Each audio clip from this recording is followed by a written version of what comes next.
Bismillahirrahmanirrahim. Assalamualaikum warahmatullahi wabarakatuh. Alhamdulillah allazi an'amana bi ni'matil iman wal islam. Asyhadu an la ilaha illallah wa asyhadu anna Muhammadan abduhu wa rasuluh sallallahu alaihi wasallam, amma ba'du. Bapak Ibu yang dirahmati oleh Allah Subhanahu wa taala. Kita dalam menjalani kehidupan tidak selalu dalam keadaan yang menyenangkan, tidak selalu dalam keadaan yang normal.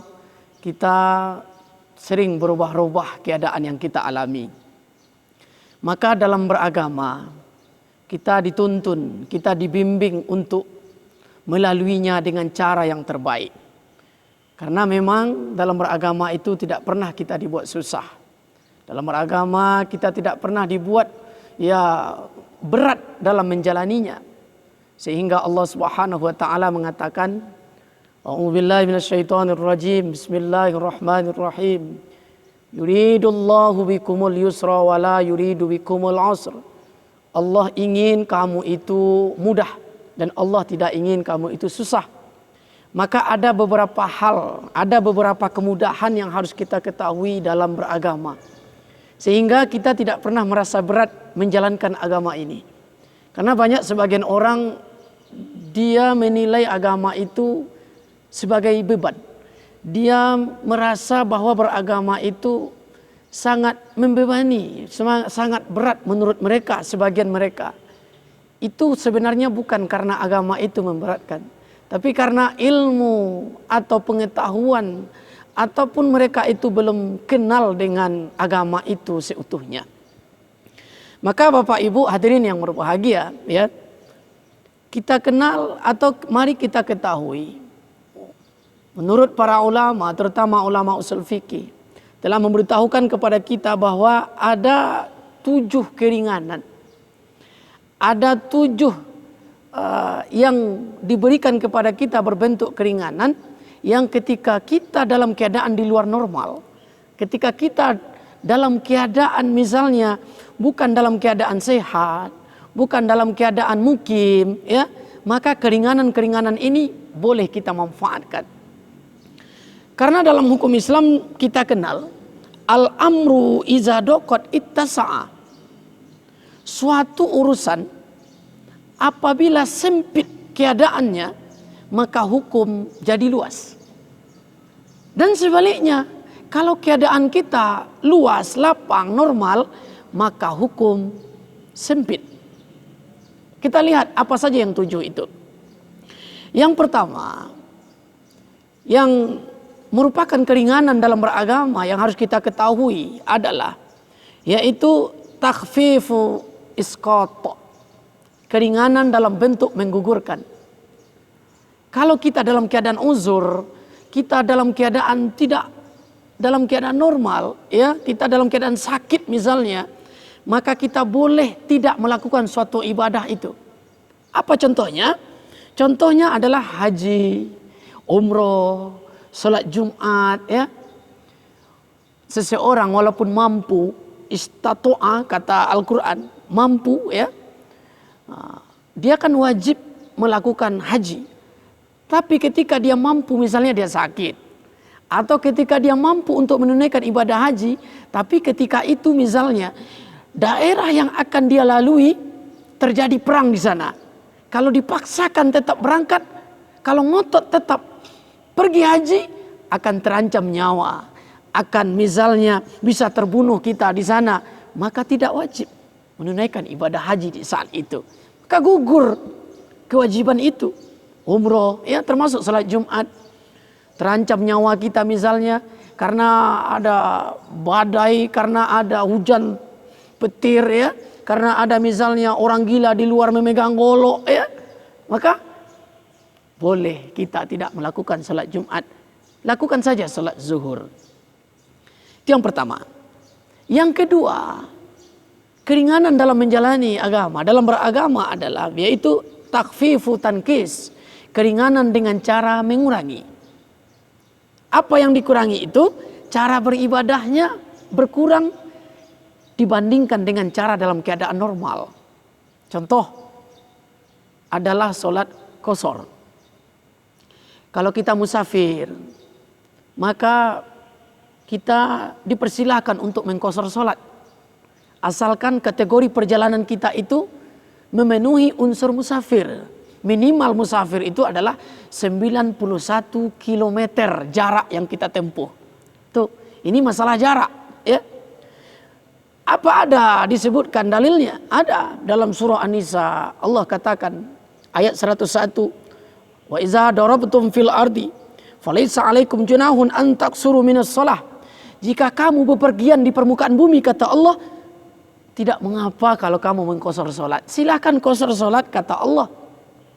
Ringkas salat kamu, lakukan dengan ringkas. Nah, kita lihat apa tanggapan para imam mazhab tentang mengqashar salat ini. Imam Hanafi, mazhab Hanafi berpendapat bahwa mengqashar salat bagi musafir hukumnya wajib. Karena ini hadiah dari Allah, maka terlarang untuk menolaknya. Begitu. Kata Nabi, shadaqatun tasaddaqallahu biha faqbalu shadaqatuh. Ini pemberian Allah. Ini sedekah Allah. Ambil pemberian Allah tersebut, kata Nabi Muhammad SAW. Maka menurut mazhab Hanafi wajib mengqashar salat bagi musafir. Yang kedua menurut mazhab Maliki sunnah. Nah itu dalilnya sama, tapi mereka imam mazhab ya atau mazhab Hanafi berkesimpulan sunnah, dianjurkan, tetap lebih baik diqashar. Sedangkan menurut mazhab Syafi'i dan Hambali mubah. Tapi ternyata walaupun mubah, tetap ada yang lebih baik, yaitu lebih baik mengqashar daripada tidak.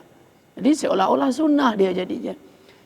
Mari kita ambil qashar ini kalau kita musafir, walaupun kita melalui perjalanan itu dengan cara apapun, itu tidak masalah karena ini masalah jarak. Yang ketiga, Bapak Ibu yang dirahmati oleh Allah Subhanahu wa taala, kemudahan dalam menjalani agama atau beragama adalah takfifu ibdal, keringanan dalam atau keringanan dengan cara mengganti. Bagaimana itu? Contohnya adalah wudu, mandi wajib, ya, diganti dengan tayamum. Wudu kalau kita tidak mungkin memakai air karena sakit, kalau mungkin airnya ya sangat sedikit, hanya cukup untuk minum, ya. Atau misalnya air jauh, kalau kita tetap ngotot ingin mencari air, habis waktu sholat, bertayamum, diganti wudhu itu dengan tayamum. Mandi wajib sama, begitu juga.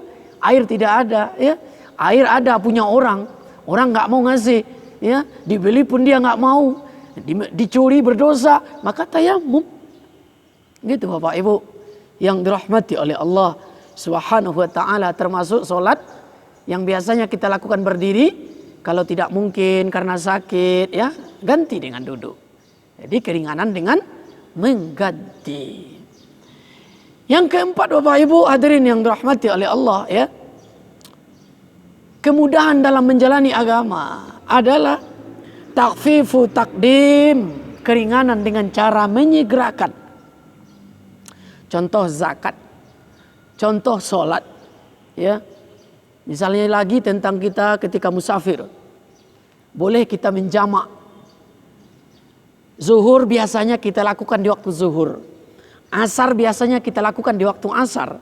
Kalau kita musafir, boleh dikumpulkan sholat ini, lakukan di satu waktu, namun tetap dengan 2 salam. Zuhur, asar, lakukan di waktu zuhur saja, tapi tetap dengan 2 salam. Atau zuhur, asar, lakukan di waktu asar, tapi tetap dengan 2 salam. Nah, tambah lagi misalnya selain dijamak juga dengan diqashar, itu boleh. Jadi disegerakan di waktu yang pertama, itu berarti keringanan dengan menyegerakan, ya. Kalau zakat wajibnya itu kan kalau sudah 1 tahun, yaitu 12 bulan. Tapi keringanannya adalah walaupun masih 10 bulan, masih 11 bulan, boleh dibayarkan, bentuk dari keringanan dari agama atau dalam beragama, begitu. Sehingga ada pemerintah yang menerapkan ya kepada para PNS, yaitu zakatnya potong atas ketika setiap gajian. Itu adalah keringanan dan sebuah kebolehan dalam beragama, sehingga ketika nanti sudah 1 tahun tidak berat lagi untuk membayar karena telah dibayarkan setiap gajian. Itu keringanan, tidak wajib. Tapi kalau sudah dilakukan, maka sudah gugur kewajiban itu.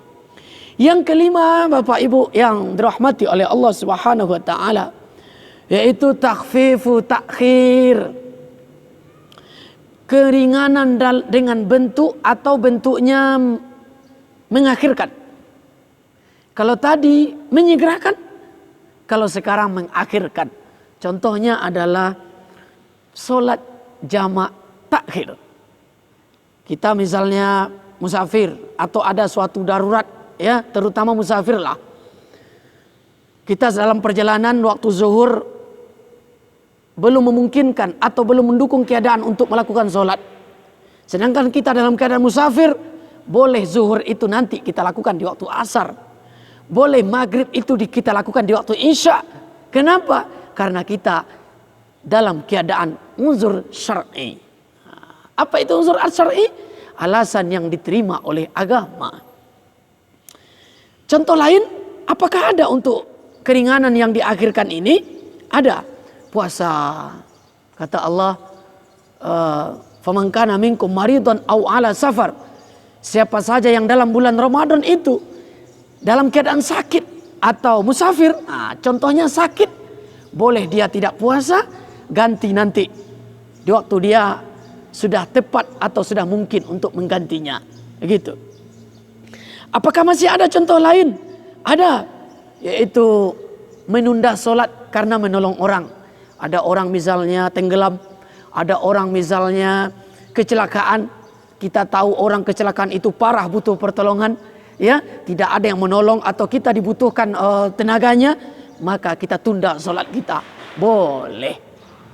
Yang keenam, Bapak Ibu yang dirahmati oleh Allah, yaitu takhfifu tarkhis, keringanan dalam bentuk memudahkan.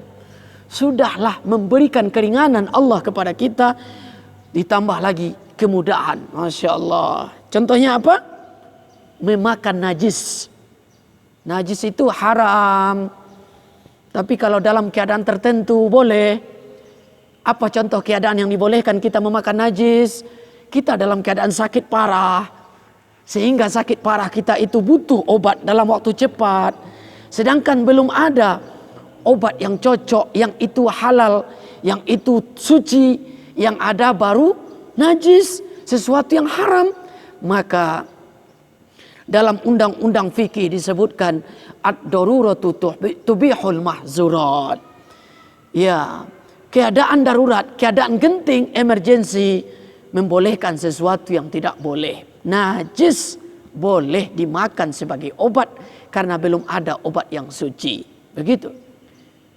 Bapak Ibu yang dirahmati oleh Allah. Terakhir, keringanan yang diberikan kepada kita dalam beragama adalah takhfifu taghir. Keringanan dalam bentuk, yaitu merubah, dirubah urutannya, dirubah cara melakukannya. Contohnya sholat khauf. Misalnya sedang perang, para tentara itu sedang menghadapi musuh, mesti selalu siaga. Isbiru wasabiru warabitu, kata Allah. Siaga, kata Allah Subhanahu wa taala. Maka solat itu bergantian. Rakaat pertama saf depan yang melakukan. Dalam rakaat pertama dilakukan oleh saf depan, saf belakang dalam keadaan memegang senjata. Rakaat kedua saf belakang lagi melakukan, saf depan jaga-jaga dengan memegang senjata. Bergantian, urutannya berubah. Maka ini adalah kenikmatan dalam beragama yang mesti kita ketahui. Kalau kita tahu, insya Allah hidup kita, ya, maka hidup kita akan mudah, ya, dan kita pun akan menikmati dalam beragama ini, dan kita pun benar-benar, ya, insya Allah dirahmati dan diridhai oleh Allah. Itu saja. Mudah-mudahan bisa diambil manfaat. Mudah-mudahan ini adalah sebuah yang memberikan jalan keluar dalam hidup kita sehingga kita dalam ridha Allah. Mudah-mudahan insya Allah. Subhanakallahumma bihamdika asyhadu an la ilaha illa anta Astaghfiruka wa atubu ilaik.